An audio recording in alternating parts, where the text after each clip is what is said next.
Before the NBA Cup final, Halliburton has some interesting comments on LeBron and who will be the face of the league when Bron finally retires. He is the gold standard of basketball players. Everybody obviously strives to be that.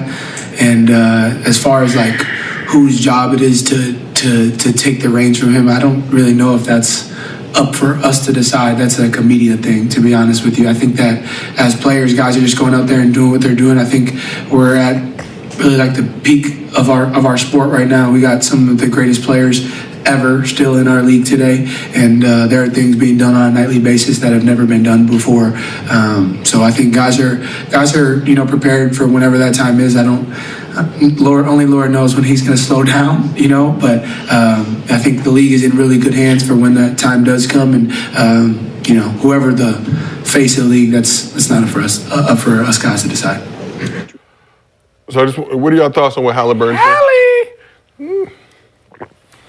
Is the league at its peak right now, just in terms of what we got? And what do you think about his thoughts on the media kind of determining who will be that next face of the league? I think it's in better hands than it was when Michael Jordan retired that first time, where, they wasn't expecting it. They wasn't in place for, some star players to take over. I think right now we do have a group of mid and young players that can, carry their own weight. But, when you're talking about carrying the league like Magic and Bird did, Michael Jordan, Kobe when he had it, LeBron James, right? Even you got those Steph in that mix too, you know what I'm saying? Yeah. Just in terms of being... But yeah. At least 3 years he carried it, at least 3. But when you're talking about carrying, like... He was the face. Warriors do numbers. Little light-skinned boy was the KD, face. But that's the thing. There's going to be a three-headed monster. Like even right now, the face is LeBron, but Jokic, Embiid, Greek. Yeah, but Joker, Luka, they're carrying. Steph is carrying. Everyone's doing their part. But Joker basically said he don't fuck with us. Like, we're cool. We can give. We hear what he's saying. But for the most part, I think everyone at this point is doing the part of, carrying, their weight. Before it was one man carrying the team, but carrying the league, and arguably the league just merged, and it took two people to really, keep the reins intact, and then Michael Jordan took it over the top. I don't think that there'll be another time where one man carries the league. That's what I think this is it. Yeah. I think this is it. I think now it'll be like a panel. I think it's that carry. Even when you was playing, when y'all did the Adidas campaign, you, Mac, KG, like to me that was a campaign rolling out for the next phase, right? So you see that and you like, all right, T-Mac's playing well, Tim's playing well, Gilbert's playing well, Chauncey, KG, everybody's playing well. This must be the new kings of the league. So Kobe still being able to take it to a whole nother level, let you know how talented the league was, because it's supposed to be y'all's league. Yeah. Then it's like, well, Kobe is still going at this level. Well, Adidas rolled that out, Nike rolled out that Second Coming, one of my favorite commercials ever, but I'm just saying like... You got LeBron doing what he was doing. So now it's like LeBron was left over to do it by himself. It wasn't never someone else supposed, Melo and none of them supposed to be with him. It was LeBron. But now it's like, all right, we got to pick multiple guys. Yeah, the league about to look like the Euro League. They about to just put a bunch of niggas on a poster. That's it. Yeah, they have to. I mean, they have to. No, but who is that top dog though in that crew? There's going to always be someone that stands above. I don't think so. It's whoever's winning. It's whoever's winning the rings at the time. Right. Just that year. But after that, they're going to go on to somebody else. Yeah, like who's the most talented? It's going to be multiple guys. Somebody. It's not going to be blatantly just like one guy. Like it's never going to be just LeBron. No more. It will never be. Because you look at Ja, like how you like Ja's the most entertaining, but we got to put him next to Luka. Then we got to put him like up and coming SGA. Ja has a chance. Now Ja's the only one I think out of everybody in the league that has a chance. And we've talked about when you're talking about the just how he plays the game. Like when you're talking about being the face of something, right? Your game has to match how you sell. The only person who game matches it, you're talking about how he plays it, the air, everything he does, is Ja. Right. And that's like after Steph. Like Steph was Like me. Steph did it different. Like it was like it came out of nowhere. It was like shooting, the dribbling, the shifting. It gave all the guys who weren't athletic, like, oh shit, we got one. But it gave him this though, like the advertising aspect of the fucking what do you call that? The shit that Chris Paul shit.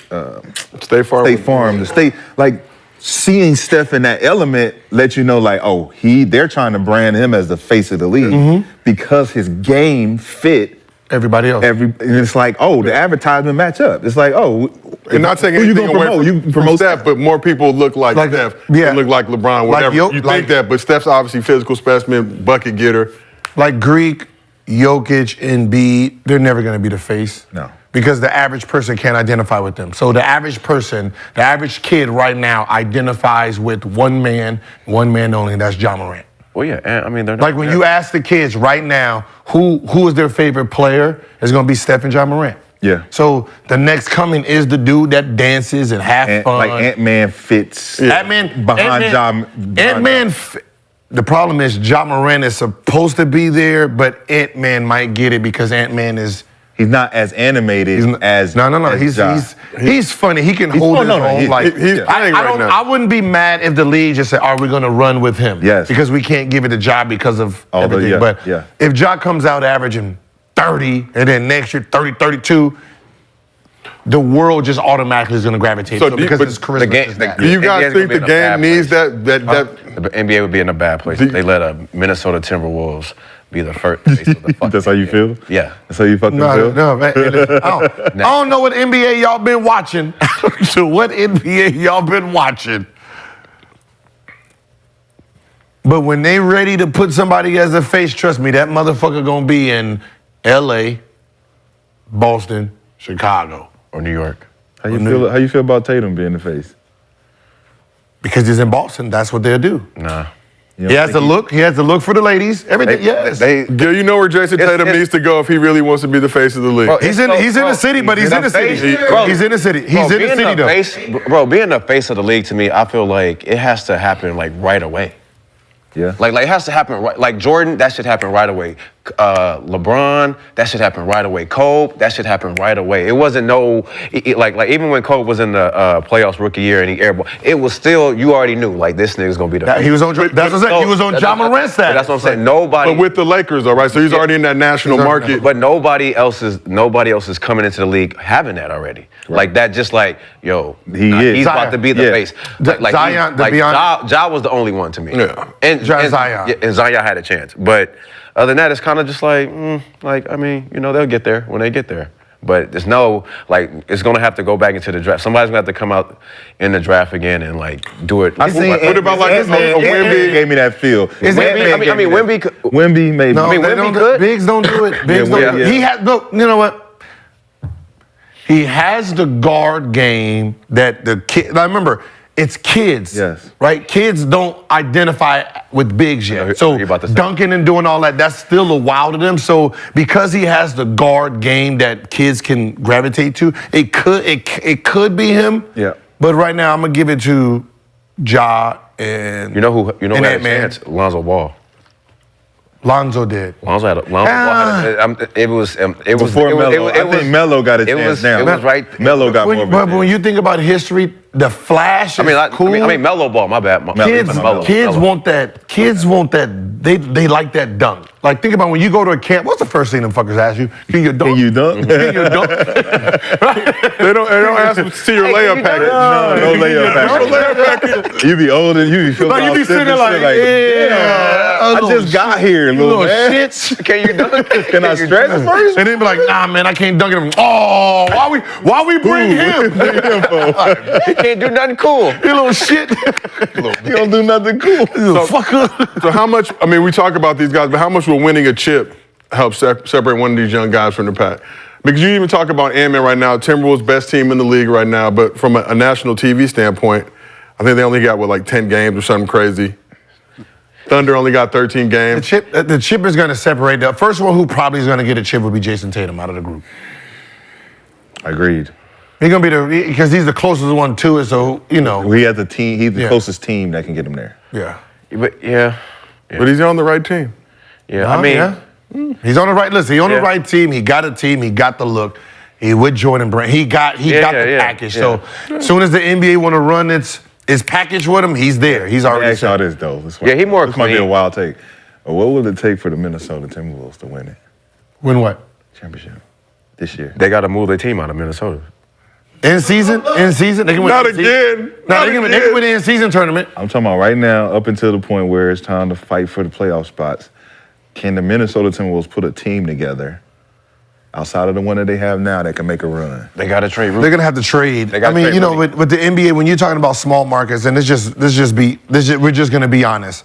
No super talent, no talented player wants to sit in a cold city, right? We just, like just being in a cold city, like They got heaters, Gil. but everyday living. I get it. Even though the talent is not there as much, just the thought of the snow all the time. So, most of your guys are trying to get out of those cities. So, they're gonna have to overpay. Yeah. And the fact that if Elon Musk owned the team and money doesn't care, then yeah, he can convince somebody who's worth 120, I'll give you 200. So overpaying for talent, like, oh, I'll overpay. Yeah, you can build a championship team or get lucky like Bucks did. Yeah. So So what Yeah, would but it they take? got Giannis to stay though, and Milwaukee is cold as shit. I mean, before that, I mean, you get a guy like Giannis who's really dedicated. He's just happy to be there. That just builds, and you get the right pieces. Of course, we got Denver that 1-1. So it happens, but it does happen. But that's my question. But it's rare. Minnesota